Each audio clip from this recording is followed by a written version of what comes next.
जय श्री राधे।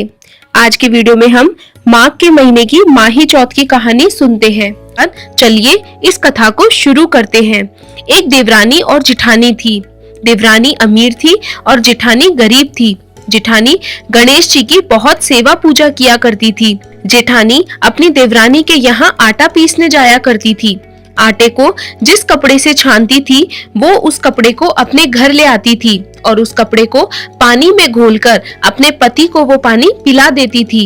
एक दिन देवरानी के बच्चे ने उसे ऐसा करते हुए देख लिया और माँ से जाकर बोला, माँ, ताई जी जिस कपड़े से आटा छानती है उसे पानी में घोलकर ताऊ जी को पिला देती है। यह सुनकर देवरानी बहुत गुस्सा हुई। दूसरे दिन जिठानी को हाथ धोकर जाने के लिए कहा। जिठानी ने ऐसा ही किया। घर जाते ही उसका पति बोला कि जा आटा घोल के ले आ। तब वो बोली कि आज तो देवरानी ने कपड़ा भी रख लिया। उसका पति नाराज होकर लकड़ियां बेचने चला गया। तो वह पति से बोली कि आज चौथ है, तिल व गुड़ लेते आना। उस दिन लकड़ियां भी नहीं बिकी और वह खाली हाथ घर आ गया। वो बोली कि गुड़ और तिल ले आए क्या? तब उसके पति ने गुस्से में आकर उसे पट्टे से बहुत मारा और वो चबूतरे पर जाकर सो गई।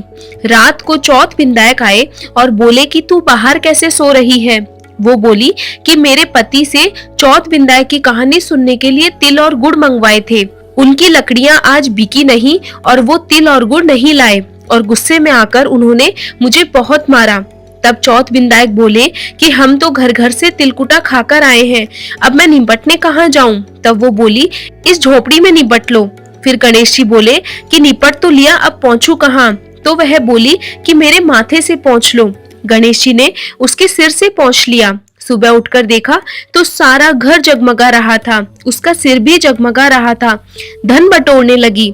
उधर देवरानी के बच्चे आए और बोले, ताई आपको मेरी मम्मी बुला रही है। उसने बच्चों की मुट्ठी में हीरे मोती दे दिए और बोली कि अपनी माँ को काम करने भेज दो।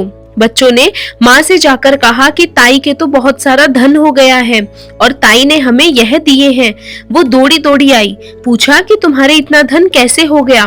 तब उसने उन्हें सारी बात बता दी।